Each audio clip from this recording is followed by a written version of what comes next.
یہاں تک کہ تم اپنے رب کے سامنے حاضر ہو اور وہ تم سے تمہارے اعمال کے بارے میں سوال کرے۔ سنو، یہ بات تم میں سے قریب والا دور والے تک پہنچا دے۔ سنو، کیا میں نے تمہیں پہنچا دیا؟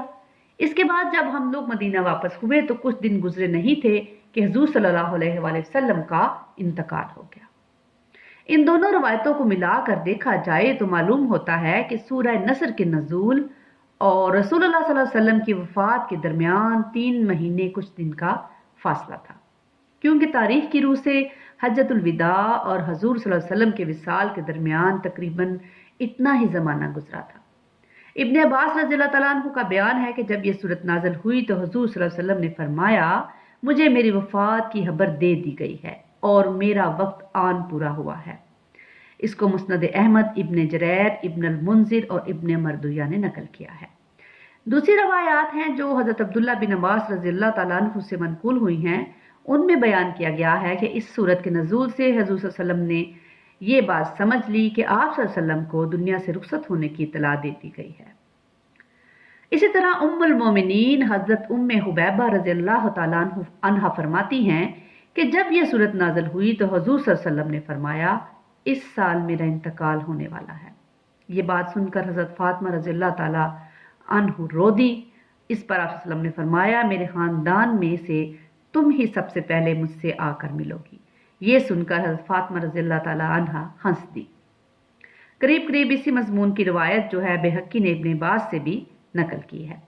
ابن عباس رضی اللہ تعالیٰ عنہ فرماتے ہیں کہ حضرت عمر رضی اللہ تعالیٰ عنہ نے مجھے غزوہ بدر میں شریک ہونے والے بڑے بڑے شیوخ کے ساتھ اپنی مسجد میں بلاتے تھے۔ یہ بات بعض بزرگوں کو ناگوار گزری۔ انہوں نے کہا کہ ہمارے لڑکے بھی تو اسی لڑکے جیسے ہیں، اس کو خاص طور پر کیوں ہمارے ساتھ شریک مجلس کیا جاتا ہے؟ امام بخاری اور ابن جریر نے تصریح کی ہے کہ یہ بات کہنے والے حضرت عبد الرحمن بن عوف رضی اللہ تعالیٰ عنہ تھے۔ حضرت عمر رضی اللہ تعالیٰ عنہ نے فرمایا کہ علم کے لحاظ سے اس کا جو مقام ہے وہ آپ لوگ جانتے ہیں۔ پھر ایک روز انہوں نے شیوخ بدر کو بلایا اور مجھے بھی ان کے ساتھ بلا لیا۔ میں سمجھ گیا کہ آج مجھے یہ دکھانے کے لیے بلایا گیا ہے کہ مجھ کو ان کی مجلس میں کیوں شریک کیا جاتا ہے۔ دوران گفتگو میں حضرت عمر رضی اللہ تعالیٰ عنہ نے شیوخ بدر رضی اللہ تعالیٰ عنہما سے پوچھا کہ آپ حضرات اذا جاء نصر اللہ والفتح کے بارے میں کیا کہتے ہیں؟ بعض نے کہا اس میں ہمیں حکم دیا گیا ہے کہ جب اللہ کی نصرت آئے اور ہم کو فتح نصیب ہو تو ہم اللہ کی حمد اور اس سے استغفار کریں۔ بعض نے کہا کہ اس سے مراد شہروں اور قلعوں کی فتح ہے۔ بعض خاموش رہے۔ اس کے بعد حضرت عمر رضی اللہ تعالیٰ عنہ نے کہا، ابن عباس کیا تم بھی یہی کہتے ہو؟ میں نے کہا نہیں۔ انہوں نے پوچھا پھر تم کیا کہتے ہو؟ میں نے عرض کیا اس سے مراد حضور پاک صلی اللہ علیہ وسلم کی اجل ہے۔ اس میں حضور صلی اللہ علیہ وسلم کو خبر دے دی گئی ہے کہ جب اللہ کی نصرت آ جائے اور فتح نصیب ہو جائے تو یہ اس بات کی علامت ہے کہ آپ صلی اللہ علیہ وسلم کا وقت آن پورا ہوا ہے۔ اس کے بعد آپ صلی اللہ علیہ وسلم اللہ کی حمد اور استغفار کریں۔ اس پر حضرت عمر رضی اللہ تعالیٰ عنہ نے فرمایا، میں بھی اس کے سوا کچھ نہیں جانتا جو تم نے کہا ہے۔ ایک روایت میں ہے کہ اس پر یہ اضافہ ہے کہ حضرت عمر رضی اللہ تعالیٰ عنہ نے شیوخ بدر سے فرمایا، آپ لوگ مجھے کیسے ملامت کرتے ہیں کہ جب اس لڑکے کو اس مجلس میں شریک کرنے کی وجہ آپ نے دیکھ لی۔ جیسا کہ ان تمام روایات سے معلوم ہوتا ہے کہ اس صورت میں اللہ تعالیٰ نے رسول اللہ صلی اللہ علیہ وسلم کو یہ بتا دیا تھا کہ جب عرب میں اسلام کی فتح مکمل ہو جائے اور لوگ اللہ کے دین میں فوج در فوج داخل ہونے لگے تو اس کا مطلب یہ ہے کہ وہ کام پایا تکمیل پر پہنچ گیا جس کے لیے آپ صلی اللہ علیہ وسلم دنیا میں بھیجے گئے تھے۔ اس کے بعد نبی پاک صلی اللہ علیہ وسلم کو حکم دیا گیا کہ آپ صلی اللہ علیہ وسلم اللہ کی حمد اور اس کی تسبیح کرنے میں مصروف و مشغول ہو جائیں کہ اس کے فضل سے آپ صلی اللہ علیہ وسلم نے اتنا بڑا کام انجام دینے میں سرخرو اور کامیاب ہوئے، اور اس سے دعا کریں کہ اس خدمت کی انجام دہی میں جو بھول چوک یا کوتاہی بھی نبی پاک صلی اللہ علیہ وسلم سے ہوئی ہو اسے وہ معاف فرما دیں۔ اس مقام پر آدمی غور کرے تو دیکھ سکتا ہے کہ ایک نبی اور ایک عام دنیاوی رہنما کے درمیان کتنا عظیم فرق ہے۔ کسی دنیا کے رہنما کو اگر اپنی زندگی ہی میں وہ انقلاب عظیم برپا کرنے میں کامیابی نصیب ہو جائے، جس کام کے لیے وہ اٹھا ہو، تو اس کے لیے یہ جشن منانے اور اپنی قیادت پر فخر کرنے کا موقع ہوتا ہے۔ لیکن یہاں اللہ کے پیغمبر کو ہم دیکھتے ہیں کہ انہوں نے 23 سال کی مختصر مدت میں ایک پوری قوم کے عقائد، افکار، عادات، اخلاق، تمدن، تہذیب، معیشت، سیاست اور حربی قابلیت کو بالکل ہی بدل ڈالا اور جہالت و جاہلیت میں ڈوبی ہوئی قوم کو اٹھا کر اس قابل بنا دیا کہ وہ دنیا کا مسخر کر ڈالے اور اقوام عالم کی امام بن جائے۔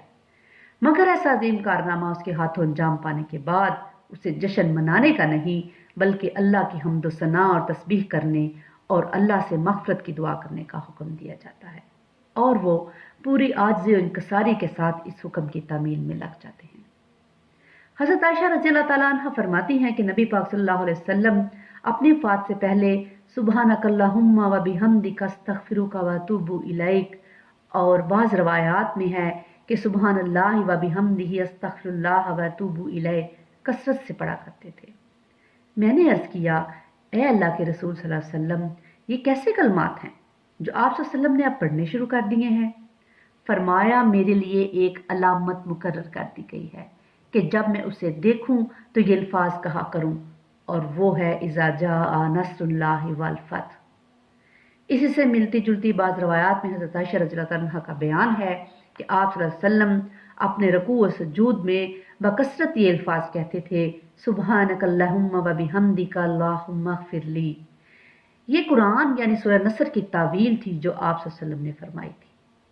اس کو بخاری، مسلم، ابو داؤد، نسائی، ابن ماجہ اور ابن جریر نے بھی منقول ہے۔ حضرت ام سلمہ رضی اللہ تعالیٰ عنہ فرماتی ہیں کہ نبی پاک صلی اللہ علیہ وسلم کی زبان مبارک پر آپ صلی اللہ علیہ وسلم کے آخری زمانہ حیات میں اٹھتے بیٹھتے اور جاتے آتے یہ الفاظ جاری رہتے، سبحان اللہ و بحمدہ۔ میں نے ایک روز پوچھا کہ اے اللہ کے رسول صلی اللہ علیہ وسلم، آپ کثرت سے یہ والا ذکر کیوں کرتے رہتے ہیں؟ آپ صلی اللہ علیہ وسلم نے فرمایا، مجھے اس کا حکم دیا گیا ہے۔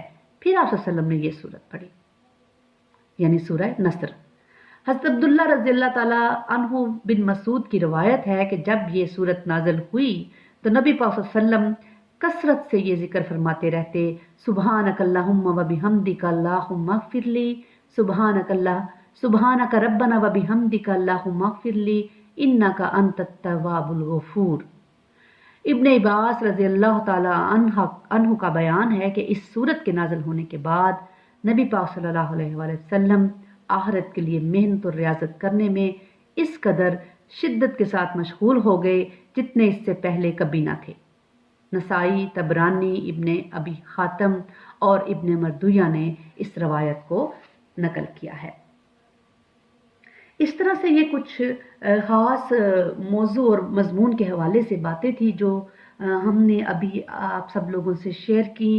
اللہ تعالی ہمیں بھی نبی پاک صلی اللہ علیہ وسلم کی سیرت پر عمل کرنے کی، آپ کے اسماء الحسنی پر عمل کرنے کی توفیق عطا فرمائے، اور قرآن پاک کو سمجھ کر پڑھنے اور اس پر عمل کرنے کی توفیق عطا فرمائے، اور اللہ تعالی ہمارے دلوں میں، ہمارے سینوں کو قرآن سے روشن اور منور کر دے، اور ہمیں اس قابل بنائے کہ ہم صحیح معنوں میں نبی پاک صلی اللہ علیہ وسلم کی پیروی کر سکیں، تاکہ ہم اپنی دنیا کے ساتھ ساتھ آخرت کو بھی سنوار سکیں۔ سبحانک اللہم و بحمدک استغفرک و اتوب الیک۔